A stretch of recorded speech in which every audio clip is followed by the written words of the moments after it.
ಚಾಲಕನ ವಿಚಾರದಲ್ಲಿ ಜೆಸಿಬಿ ಮಾಲೀಕರ ನಡುವೆ ಹಲ್ಲೆಯಾಗಿರುವ ಆರೋಪವು ಕೋಲಾರ ಜಿಲ್ಲೆಯ ಶ್ರೀನಿವಾಸಪುರ ತಾಲೂಕಿನ ಪೂಲಗೂರಕೋಟೆ ಗ್ರಾಮದ ಬಳಿ ಕೇಳಿಬಂದಿದೆ.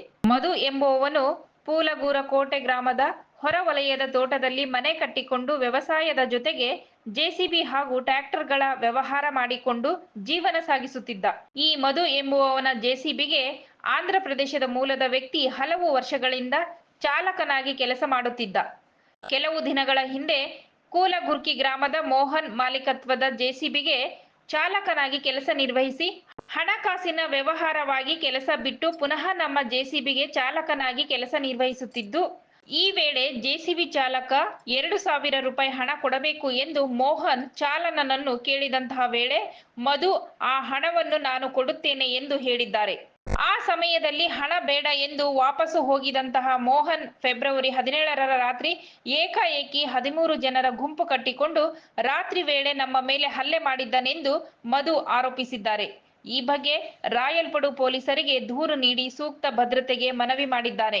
ನಮ್ಮ 7 ವರ್ಷದಿಂದ ನಮ್ಮ ಹತ್ರ ಒಬ್ಬ ಹುಡುಗ ಇದ್ದ, ಅಲ್ಲಿ ಅವ್ರ ಗಾಡಿಗೆ ಹೋಗಿದ್ರಂತೆ. ಅವ್ರ ಮೊನ್ನೆ ನಮ್ಮ ಮನೆ ಹತ್ರ ಬಂದರು, 2,000 ರೂಪಾಯಿ ಕಾಸು ಕೊಡಬೇಕು ಅಂದರು. ನಾನು ಕಾಸು ಕೊಡ್ತೀನಿ ಅಂತ ಹೇಳಿದ್ದೀನಿ. ಅವ್ರೇನಂದ್ರೆ ಇವಾಗ ಕಾಸು ಬೇಡ ಹೋಗ್ತೀನಿ ಅಂತ ಹೇಳಿ ಹೊಟ್ಟೋದ್ರು. ರಾತ್ರಿ ಏಕಾಏಕವಾಗಿ ಬಂದು 13 ಜನ ಬಂದು ಗಾಡಿಗಳೆಲ್ಲ ತಂದು ಇಲ್ಲೇ ಮಡಗಿ ಅವ್ರು ಮತ್ತೆ ಎತ್ಕೊಂಡು ಗಾಡಿ ಎಲ್ಲ ಪೊಲೀಸವ್ರು ಎತ್ಕೊಂಡು ಹೋಗಿದ್ದಾರೆ. ಏನು ಸರ್, ಪೊಲೀಸವ್ರು ಎತ್ಕೊಂಡು ಹೋಗಿದ್ದಾರೆ. ಏನು ವಿಚಾರಕ್ಕೆ ಸರ್ ನಂಗೆ ಗೊತ್ತಾಗ್ಲಿಲ್ಲ ಸರ್. ನಾನು 2,000 ರೂಪಾಯಿ ಕೊಡ್ತೀನಿ ಅಂದರು. ಯಾರಿಗೆ?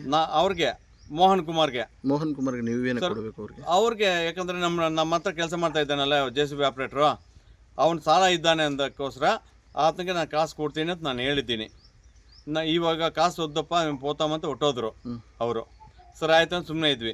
ರಾತ್ರಿ ಏಕಾಏಕವಾಗಿ ಒಂದೇ ಮನೆ ಇರೋದು, ಅವರೆಲ್ಲ ಬಂದುಬಿಟ್ಟು ನಮ್ಮ ಮನೆ ಮೇಲೆ ದಾಳಿ ಮಾಡಿದ್ದಾರೆ. ರಾಡು ಅದೇನೋ ಇದೆ ಈ ಥರ ಟ್ವಿಸ್ಟ್ ಮಾಡ್ತಾರಲ್ಲ ಸರ್, ಯೂಟ್ಯೂಬಲ್ಲಿ ಬರುತ್ತಲ್ಲ ಅಂಥದ್ದೆಲ್ಲ ಎತ್ಕೊಂಡು ಬಂದು ಚುಚ್ಚಕ್ಕೆ ಬಂದರು. ತಪ್ಪಿಸ್ಕೊಂಡು ಹೋಗಿದ್ದೀವಿ.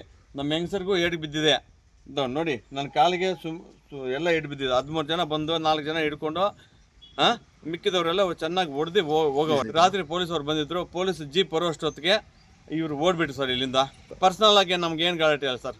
ಅವ್ರಿಗೇನಾದ್ರು ಇದ್ದರೆ ತೋರಿಸಿ ಸರ್, ಬೇಕಾದರೆ ಅವ್ರಿಗೂ ನಮ್ಗೇನು ಗಲಾಟೆ ಇಲ್ಲ ಸರ್. ಕಂಪ್ಲೇಂಟ್ ಕೊಟ್ಟಿದ್ದೀವಿ ಸರ್.